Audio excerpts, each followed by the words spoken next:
Night Nook Publishing presents Demon Confessions of Sansa Plath, a short story, written and read by Tracy Daly.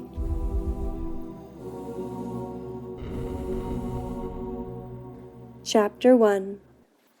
I twirled Miss Bach's threads of sorrow around my finger, the deep molasses scent magnifying my hunger. Not even the burnt coffee and rotten banana peel smell of the teacher's lounge was enough to spoil my demon appetite. Although the fact that I wasn't supposed to be here did make the sorrow harder to swallow. I, Sansa Plath, confess, I ignored the call for all demon kind to report for the gathering, the end of time. The father of demons, Cato Filius, has been preparing for this moment for 1,000 years, but when the announcement reached every demon to report for the final battle between demons and the descendants of angels, I hesitated. There was something I needed to do before the end of all things to satisfy my hunger. I'd been planning to find a way to fill the emptiness in me ever since I leaned over the shoulder of Virginia Woolf and watched her pen The Death of the Moth. But now I was out of time. If I ever wanted to experience the full emotions of humankind, I had to act now. Time was ending. I needed to think of a plan, and thinking required a good meal.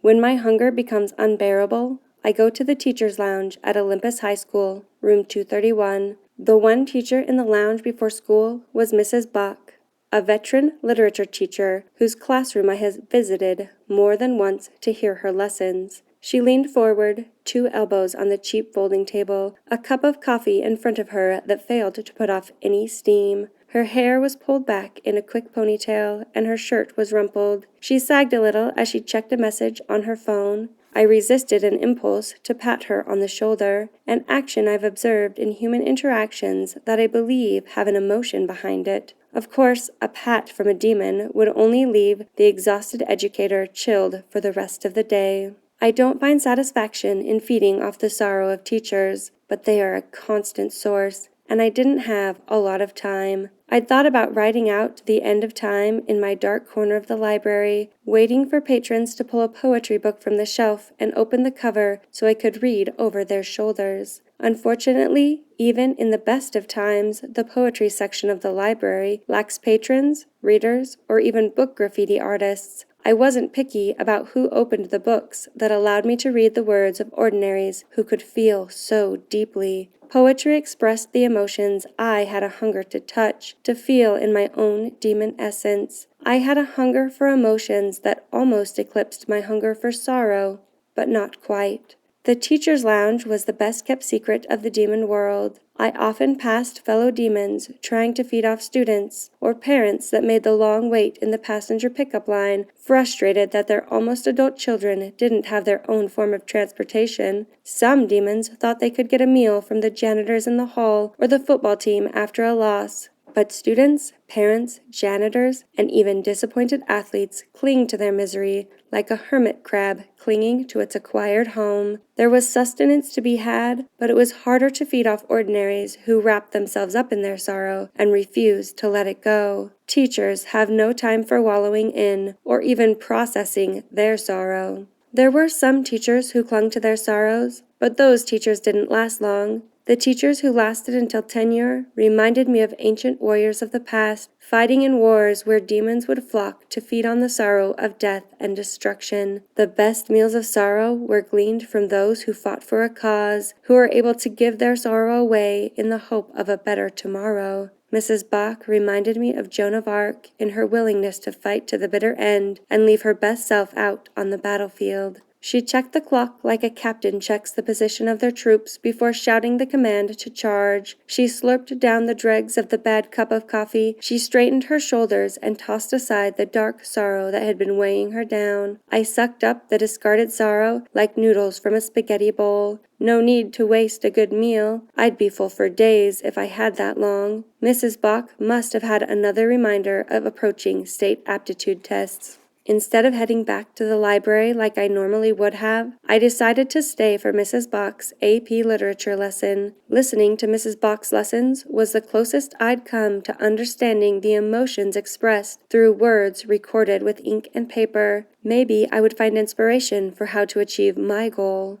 Mrs. Bach could bring out the song in every poem, express the passion of every novel, and play with the written word like a master violinist on the strings. I tried to taste her lessons with my forked demon tongue, but the taste never matched the colorful display of Mrs. Bach's emotional strands dancing in bright colors, reaching out from her chest to touch the emotions of her students. I've poked a student or two who'd fallen asleep during a lecture on poetry during the 18th century so they could appreciate the threads of light that couldn't touch me. Of course, those students would only shiver, pull their hoodie over their head, and snap at people for the rest of the day. If they only knew how lucky they were to be able to feel all the things the poets describe: love, interest, excitement, beauty, hope, passion. Instead, they turned on those small screens and pushed the emotions inside, leaving both themselves and sorrow-hungry demons completely starved.